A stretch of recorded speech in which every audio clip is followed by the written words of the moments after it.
Hello kids! Welcome to our English class. Our Quarter 1, Module 1, Week 1 lesson is all about sounds around us. Do you have your self-learning module now? Okay, let's open it and start. Okay, before we proceed, let's answer the pre-test. Encircle the letter of the correct answer. Number 1. Things around you produce blank. Letter A, foods. Letter B, sounds. Letter C, nothing. Number 2. Which animal produces a loud sound? Letter A, bird. Letter B, cat. Letter C, dog. Number 3. The sound of a bell is blank. Letter A, peep, peep. Letter B, boom, boom. Letter C, ding, dong. Number 4. The sound of a running car is blank. Letter A, loud. Letter B, soft. Letter C, nothing. Number 5. Which of the following produces a soft sound? Letter A, cat. Letter B, dog. Letter C, pig. Are you done, kids? Now, let's proceed. What do you need to know on this lesson? Okay, at the end of the lesson, you will be able to identify loud and soft sounds produced by animals, objects, or transportations.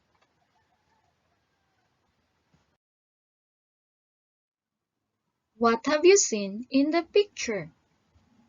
Why is the girl covering her ears? Yes, the girl in the picture is on the street. There are cars and other people on the street too. An airplane is up on the sky. The girl is covering her ears because she heard a lot of sounds. The sound that came from the different transportations and from the people on the street. People, animals, and objects around us produce sound.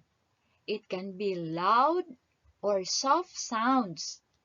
The sounds on the street that the girl heard are loud sounds. That's why the girl covered her ears. Now, listen to the animal sounds.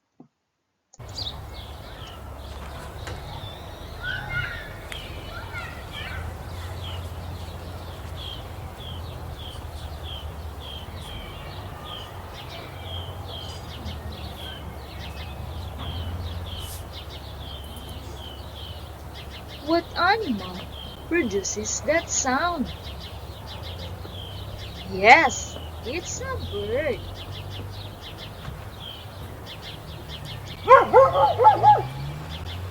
What sound was that? It's the sound of a dog. Very good.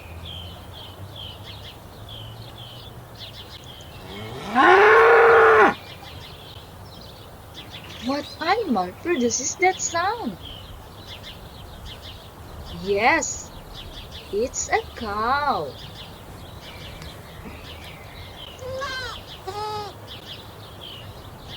What animal produces that sound? Very well, it's a goat.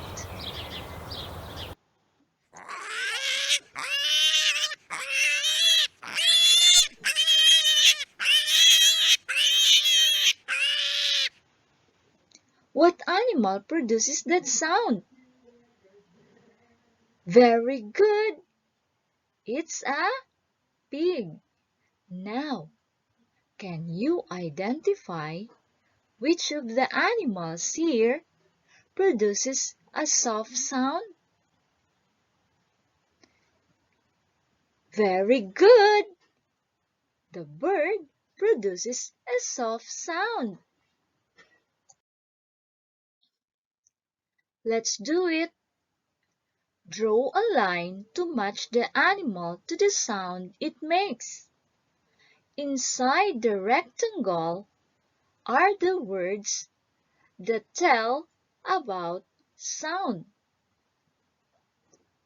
Buzz, meow, quack, chirp, hiss, bark, cluck, croak, roar, oink, neigh. Now, you draw a line to match the animal and the sound it makes. Do you know the sounds of these objects?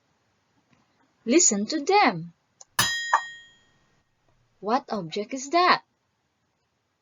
Yes, it's a bell. Do you hear that? What object produces that kind of sound? Are you sure?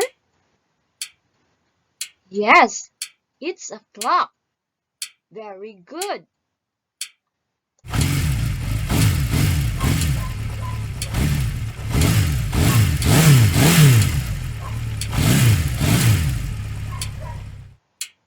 What object is that?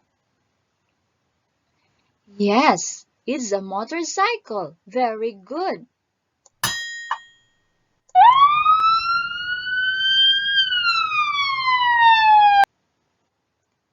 That one. What object was that? Very good. That's an ambulance. Now, which of them produces a loud sound? Which of them produces a soft sound? Can you name them? Very well. The ambulance and the motorcycle produces a loud sound, while the bell and the clock produces a soft sound. Okay, let's answer this. Encircle the letter of the correct answer. Number 1. What is the sound of a clock? Letter A, ding dong. Letter B, put put. Letter C, tick tock. Number 2. What animal says meh meh? Letter A, cow. Letter B, dog. Letter C, goat. Number 3. What is the sound of a motorcycle? Letter A, broom broom. Letter B, beep beep. Letter C, boom boom. Number 4. What object has a loud sound? Letter A, ambulance. Letter B, bicycle. Letter C, radio. Number 5. Which of the following has a soft sound? Letter A, crying baby. Letter B, birds singing. Letter C, firecrackers. Are you done? Then you take a picture of your answer sheet and send it to the messenger of your teacher. Remember, people, animals, and objects around us produce sound. It can be loud or soft sound. Okay, it's time for you to answer the post test. Encircle the letter of the correct answer. Number 1. What do people, animals, and objects around us produce? Letter A, color. Letter B, sounds. Letter C, plants. Number 2. Which of the following animals produced a soft sound? Letter A, dog. Letter B, cat. Letter C, cow. Number 3. Which of the following animals produced a loud sound? Letter A, pig. Letter B, bird. Letter C, snake.